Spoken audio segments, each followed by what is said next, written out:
श्री राम जय जय राम, श्री राम जय जय राम।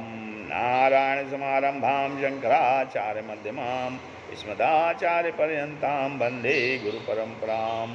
श्री गुरुचरण सरोज रज निज मन मुकुर सुधार, वर्णो रघुबर विमल जस जोदायक फलचार। ओम श्री सीताराम चंद्राभ्यां नमो उमा महेश्वराभ्यां नमो श्री कादम की दक्षिणे नमः। आज जो है वैराग्य की उत्पत्ति के विषय में बताया जा रहा है। विरागी का अर्थ है कि जिसका किसी वस्तु अथवा व्यक्ति में राग न हो, उसे वैरागी कहते हैं। वैराग की उत्पत्ति है। दो प्रकार के विरागी होते हैं। कहते हैं कुछ विरागी तो ऐसे होते हैं जो सन्यासी हैं, गृह त्यागी हैं तथा पूरी तरह से बाह्य बंधनों से मुक्त हो चुके हैं, एवं जिनके अंतःकरण में किसी वस्तु के प्रति राग नहीं है। दूसरे प्रकार के वैरागी भी हैं जो रहते तो घर में हैं, परंतु घर में रहते हुए भी जिनके अंतःकरण में किसी प्रकार का राग नहीं है। हमारी संस्कृति में दोनों प्रकार के वैराग्य वालों का वर्णन आता है। एक ओर तो महात्मा लोग हैं, सन्यासी हैं, तथा दूसरी ओर गृहस्थ जीवन में रहते हुए भी पूर्ण वैराग्य युक्त महापुरुषों की भी कमी नहीं है। आगे कहते हैं ऐसी मान्यता है कि जब कहीं गुण दिखाई देगा तब राग को बढ़ेगा, किंतु विराग नहीं बढ़ेगा, क्योंकि जहाँ पर व्यक्ति को गुण दिखाई देगा वहाँ राग अवश्य होगा। रामायण में एक ऐसे पात्र थे जिनमें गुण तो बहुत से थे पर विराग नहीं था, और वे पात्र थे महाराज मनु। मनु जी बड़े धर्मात्मा हैं, स्मृति के निर्माता हैं, शास्त्रों के निर्माता हैं तथा संसार की मर्यादा का निर्माण करने वाले हैं, और मन का गौरव हमारे इतिहास में अद्वितीय है। उन मन ने अपने राज्य को मर्यादा सर्वदा धर्म के अनुकूल उन सब का मन ने धर्म के अनुकूल चलाया। उन मन ने अपने राज्य को सर्वदा धर्म के अनुकूल चलाया तथा धर्मशास्त्र की जितनी विधि व्यवस्था है उन सबका मन ने अपने जीवन में पालन किया। इस प्रकार मन के जीवन में सब कुछ तो था, पर एक वस्तु नहीं थी। क्या नहीं था उसका वर्णन करते हुए गोस्वामी जी कहते हैं कि इस मन ने स्वयं स्वीकार किया कि मेरे जीवन में वैराग्य नहीं है। वो कहते हैं कि रामचरितमानस में कहा गया है कि होय न विषय विराग, भवन बसत भा चौथपन, हृदय बहुत दुख लाग, जन्म गयो हरि भगत बिनो। किंतु मनु के जीवन में वैराग्य नहीं आया। इसका रहस्य क्या है? यही मनु जब दशरथ बने तब भी प्रारंभ में वैराग्य नहीं है, परंतु में उनमें वैराग्य आ गया। इसका रहस्य क्या है? जब हमें किसी वस्तु में दोष अथवा दुख दिखाई देता है तो हमारा मन उससे हटता है, उससे हमारा राग हटता है। और मनु की समस्या यह है कि उनकी प्रजा बड़ी धर्मात्मा है, पत्नी भी पतिव्रता है तथा पुत्र भी बड़े आज्ञाकारी हैं। इसका परिणाम यह है कि मन जिधर देखते हैं उधर प्रत्येक व्यक्ति में गुण ही गुण दिखाई देते हैं, तथा गुण दिखाई देने का परिणाम यह होता है कि उनके मन में प्रत्येक व्यक्ति के प्रति राग बढ़ता जाता है। यह बात हम अवश्य ध्यान में रखें कि दूसरों से सुख पाने के लिए यह आवश्यक है कि उनसे हम राग करें तब उनमें हमें गुण दिखाई दे। लेकिन हमें अगर अंतर्गतता उससे भी बड़ी वस्तु अर्थात ईश्वर को पाना है तो अन्य वस्तुओं से जब विराग होगा तभी ईश्वर के प्रति हमारा राग होगा। क्योंकि हमारा राग अगर चारों ओर बटा रहेगा तब तो ईश्वर में राग हो ही नहीं सकता।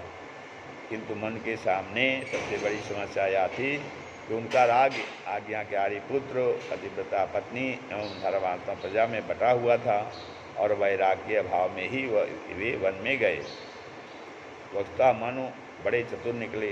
उन्होंने विचार किया कि वैराग्य के द्वारा तो ज्ञान पाया जाता है और हमारे जीवन में वैराग्य है नहीं, परंतु कोई चिंता की बात नहीं। इसीलिए मन से जिस समय भगवान राम ने पूछा कि क्या आप मुक्ति पाना चाहते हैं, तो मन ने उलट कर पूछा कि महाराज बिना वैराग्य के ही क्या मुक्ति प्राप्त हो सकती है? भगवान ने कहा कि बिना वैराग्य के तो मुक्ति नहीं मिल सकती है, क्योंकि राग तो बंधन है। मन ने कहा कि प्रभु आप तो अंतर्यामी हैं, आपको तो यह अच्छी तरह पता है कि मुझ में राग है, वैराग्य नहीं है। भगवान ने पूछा जब तुम में वैराग्य नहीं राग है तो फिर तुम पाना क्या चाहते हो? तो उन्होंने कहा कि प्रभु राग यदि बंधन है तो मैं चाहता हूँ कि अपने राग के बंधन में आपको भी बांध लूँ। इसीलिए हम मुक्ति युक्ति का वरदान नहीं मानते। हम तो कहते हैं कि आप भी हमारे बेटे बनकर बन जाइए, मुझे पुत्र प्रिय है, इसलिए चाहूँ तुम्हें समान सुतो प्रभु सन कवन दुराव। कहते हैं मनु का अभिप्राय था कि राग यदि बंधन है और बंधन में अगर जीव बंधा हुआ है तो फिर ईश्वर को भी तो राग के बंधन में बंधने की चेष्टा करनी चाहिए। यह विचार कर उन्होंने भगवान को बांधने के लिए बाध्य किया और मन का यही क्रम दशरथ के रूप में भी चलता रहा। फिर आगे कहते हैं महाराज दशरथ के अंतःकरण में अत्यंत राग है, इसीलिए श्री राम के राज तिलक के दिन के एक दिन पहले भी पत्नी के सौंदर्य से आकृष्ट होकर वे कैकेयी के महल में गए।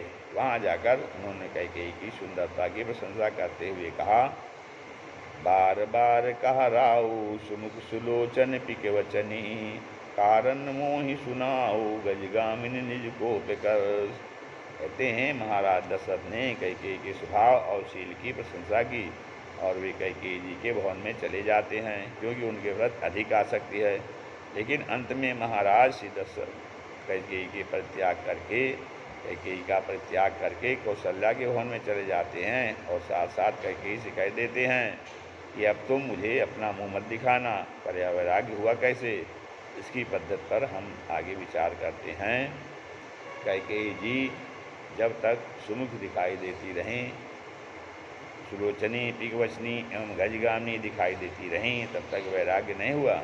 जब तक गुण दिखाई दिए तब तक तो राग ही बहा, परंतु जब कैकेयी ने दुर्व्यवहार किया, कठोर व्यवहार किया, तब उनके अंतःकरण में लगा कि अरे जिसके प्रति मैंने इतना राग किया उसने मेरे साथ इतना निष्ठुर व्यवहार किया। महाराज श्री दशरथ ने कैकेयी से कह दिया, अगर तुम राम को वन भेजोगी तो मेरी मृत्यु अवश्य भावी है, क्योंकि राम का वियोग हो जाने पर मैं जीवित नहीं रह सकता। महाराज श्री दशरथ को विश्वास था कि कैकेयी पतिव्रता पत्नी है। जब वे यह सुनेंगी कि राम के वियोग में मेरे प्राण चले जाएंगे तो वे तुरंत अपने हट का परित्याग करके कहेंगी कि नहीं नहीं महाराज, आप जीवित रहें, यही है, क्योंकि आपके जीवित रहने से तो मेरा सौभाग्य अखंड रहेगा। और सचमुच कोई भी पत्नी पति के प्रति यही तो कामना कर सकती है।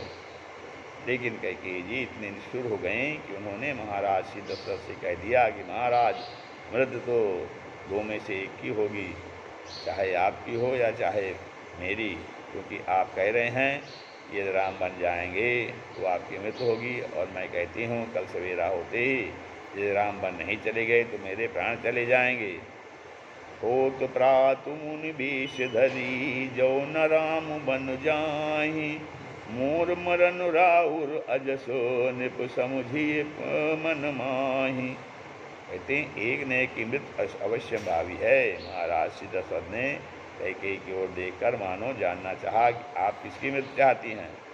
यद्यपि उस समय कैकेयी जी ने सीधे तो नहीं कहा, परंतु उन्होंने अत्यंत कठोर बात कह दी। वे कहती हैं, महाराज, मेरी मृत्यु और आपकी मृत्यु में यह अंतर अवश्य है कि मेरी मृत्यु के साथ साथ मोर मरण राउर अजस, मैं यदि मर जाऊंगी तो आपको कलंक लगेगा और आपकी कीर्ति नष्ट हो जाएगी, पर यदि आप मर जाएंगे तो आपको यश मिलेगा तथा मरने के बाद भी आपकी कीर्ति अमर हो जाएगी और आप पूज्य बन जाएंगे।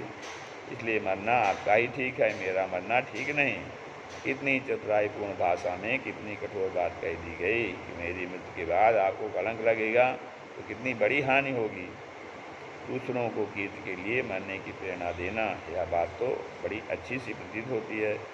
व्यक्ति में कीर्ति के लिए अपने को मिटा देने की प्रेरणा हो, यह तो अच्छी बात है, लेकिन कैकेयी की यह निष्ठुरता ही दशरथ जी के जीवन का सौभाग्यमय पक्ष था, क्योंकि कैकेयी में जब तक उन्हें ये चारों गुण दिखाई देते रहे तब तक उन्हें वैराग्य नहीं हुआ, लेकिन जब उन्हें उनमें दोष और दुख दिखाई दिया तो उनकी आंखें बदल गईं तथा वैराग्य हो गया। और वैराग्य होने के पश्चात तुरंत क्रिया का परित्याग करके वे ज्ञान कौशल्या के भवन में चले गए।